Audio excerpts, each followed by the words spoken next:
and very warm welcome, given that social media is predicted to be the biggest destination for marketers as Gen Zers, who are the largest base of social media users, become increasingly financially dependent in the coming decade. A large part of personalized digital marketing will very likely to take place on these platforms, so it does deserve some more depth in coverage.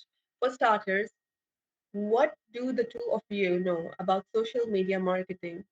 I feel like social media marketing is the creation of marketing content tailored specifically to social media platforms and users.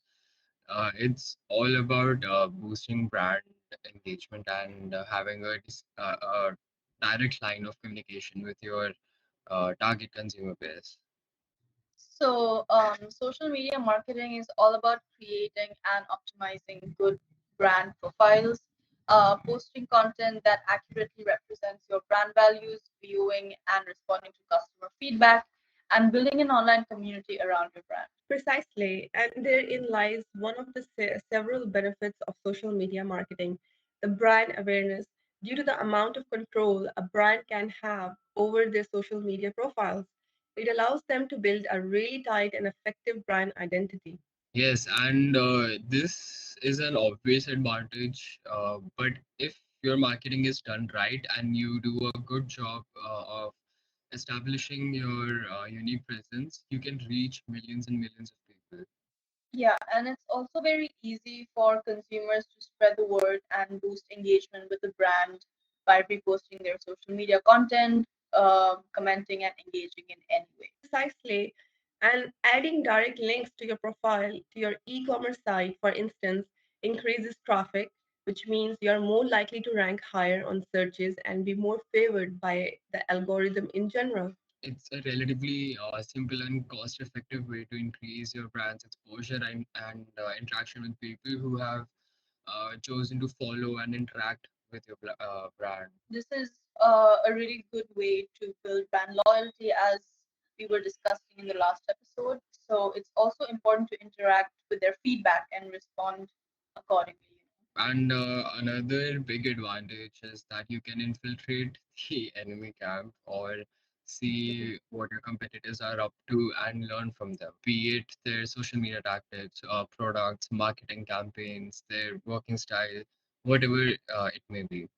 And you can also see what's not working to save yourself money and bad publicity.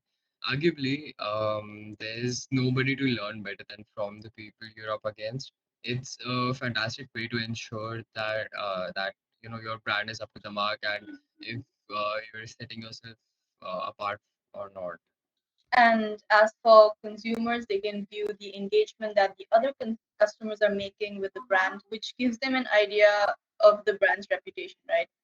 And a large bulk of digital marketing is done on social media these days. So I'd say that you can get an accurate picture of the brand's marketing strategies and their reputation via social media. As we can see, there are numerous benefits to social media marketing for businesses and consumers alike. Factors like exposure, traffic, analytics, SEOs, cost effectiveness all make social media marketing extremely valuable. If I may offer some statistics to demonstrate the effectiveness of this tactic, I see that over 70% of users who have had good experience with social media businesses are likely to recommend it to someone in their network. Facebook users click on about 12 ads on the platforms every month. 81% of consumers use Instagram to look into businesses and their products and on Twitter. Your customer are 80% more likely to like you if you respond to their tweet. It's obvious that this is extremely effective. But what, in your view, are some examples for how business could use social media? So for me, some straightforward ways are to provide incentives to your consumers to spread the word of your business, like contests, giveaways, etc. It's also imperative to provide easy access to things like your website. So you should definitely provide links where appropriate. Instagram's shop feature is very helpful in this regard. Yeah, and it's also a good idea to use the occasional live stream on Instagram, Twitch, and so forth. What this does is that it provides a space for direct business consumer interaction, of course, and creates hype, which is essential for increasing engagements, drawing in new customers, and so Yes, and while social media marketing is overall very inexpensive, it's also a good idea to spend some extra cash and hire a social media marketing team, freelance or otherwise, to manage this since they're trained in this field and really know what they're doing. In fact, I would say that social media marketing isn't about outright cutting costs, but being more mindful about where you put your dough. keep in mind that different platforms vary in terms of demographic. Facebook, for instance, is among the largest and well connected platforms with nearly 2 billion daily users in the world. It comprises mostly of millennials and Generation X. So, Facebook has top notch advertising tools, which makes it a go to brand. And then moving on to TikTok, and Instagram with a primarily millennial and Gen Z user base, both have around a billion users. They are both fantastic for user generated content, building communities, good quality photo and short video content that is easily spreadable, shareable, and vital for building brand identity. And speaking about Twitter, Twitter has 211 million users who are most likely millennials and Gen Zs, which is arguably the best platform for building communities. It's also got plenty of marketing friendly features like Twitter Spaces and Twitter Moments. So basically, what they do is they follow you, they allow you to share interesting content that is a good contrast of primarily text-based content on Twitter. LinkedIn, meanwhile, comprises of healthy mixes of baby boomers, millennials, and Generation Z, and the platform was built with networking, branding, and business development in mind. It's designed with professionals seeking exposure in mind. YouTube being the second most visited site in the world makes it a busy hub for marketing and more in depth marketing as long form content. And then there are somewhat overlooked platforms in terms of online marketing, such as Snapchat and Pinterest. Snapchat arguably began the trend of short form content, which brought about a whole new tactic.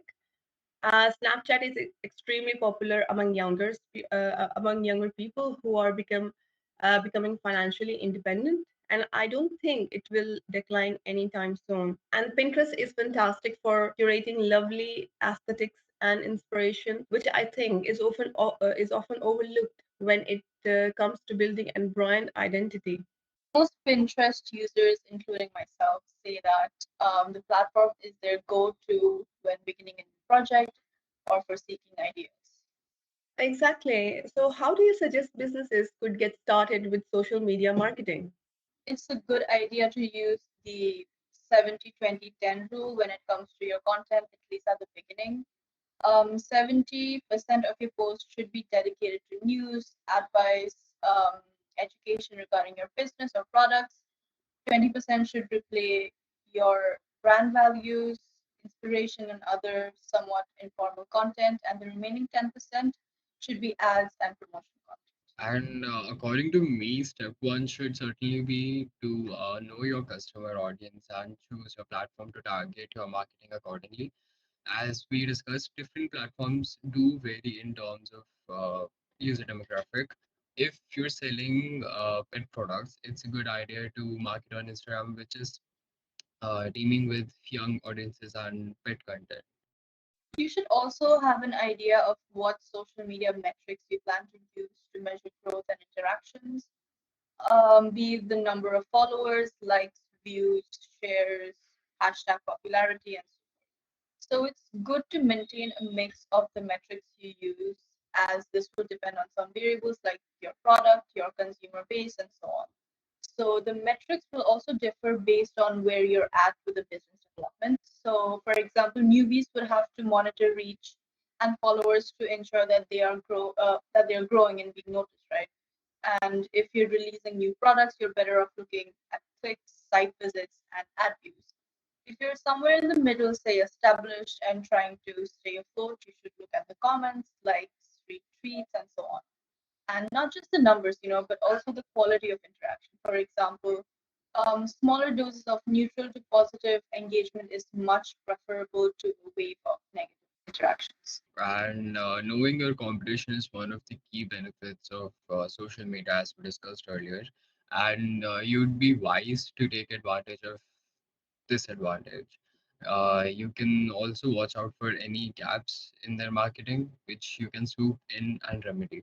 Great points all around. And if I may add some obvious, if overlooked advice, you need to create content that is interesting and remain active on social media.